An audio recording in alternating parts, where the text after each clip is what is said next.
আসসালামু আলাইকুম। সম্প্রতি আপনারা জেনেছেন যে পুতিন ভারত সফর করেছেন। ইতিপূর্বে বিভিন্ন গ্রুপে বিভিন্ন প্ল্যাটফর্মে আমরা জানতে পেরেছি যে পুতিন ভারতে এসে শেখ হাসিনার সাথে সাক্ষাৎ করেছেন। আসলে এটা কতটুকু যুক্তিসঙ্গত? আপনারা যে ইয়েগুলো দেখেছেন বিভিন্ন গ্রুপে বিভিন্ন অনেকের আইডিতে বিভিন্ন ফেজে এবং অনেকে সংবাদ প্রচারও করেছেন যে রাশিয়ান পুতিনের সাথে সাবেক প্রধানমন্ত্রী শেখ হাসিনার সাক্ষাৎ হয়েছে। আপনারা যে এগুলো দেখেছেন এটা সম্পূর্ণরূপে আগের, কারণ বাংলাদেশ, ইন্ডিয়া এবং রাশিয়া তারা বিগত দিনও এক ছিল। যখন গণ অভ্যুত্থান হলো, গণ অভ্যুত্থানের পরে গিয়ে বাংলাদেশের আশা ভারত ছেড়ে দেয়। এখন বাংলাদেশ রাশিয়াকে কিছুটা দোমুচে রেখে আমেরিকার সাথে সরাসরি হাত রাখার, সম্পর্ক রাখার চেষ্টা করে বাংলাদেশ। এখন এর মধ্যে ভারত এবং রাশিয়া এই দুটো কান্ট্রি বাংলাদেশের উপরে তাদের নজরটা অন্যরকম করে নেয়।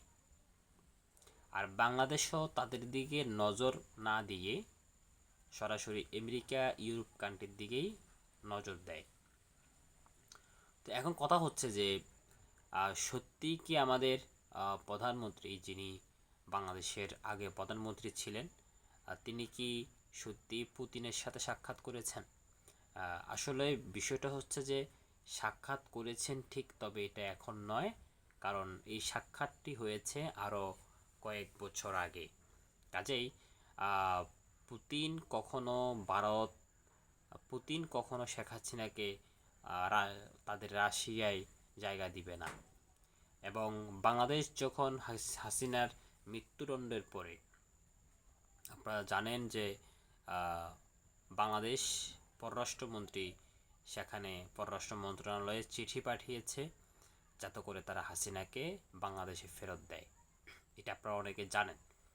কিন্তু এর প্রশ্নের উত্তরে ভারত কি বলেছে?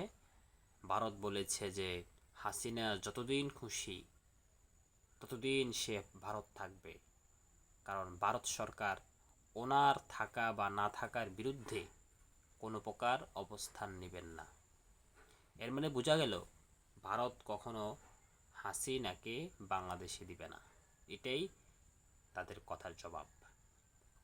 প্রিয় দর্শক, দেখি সামনে আরও কী হয়। আরও অজানা তথ্য, অজানা সংবাদ জানতে আমার এই চ্যানেলটি সাবস্ক্রাইব করবেন। আমরা ইনশাআল্লাহ খুবই সুন্দর এবং হচ্ছে যে অনেক গুরুত্বপূর্ণ তথ্য আমরা আপনাদের সামনে নিয়ে আসব, যেটা আপনারা আগে কখনো জানতেন না।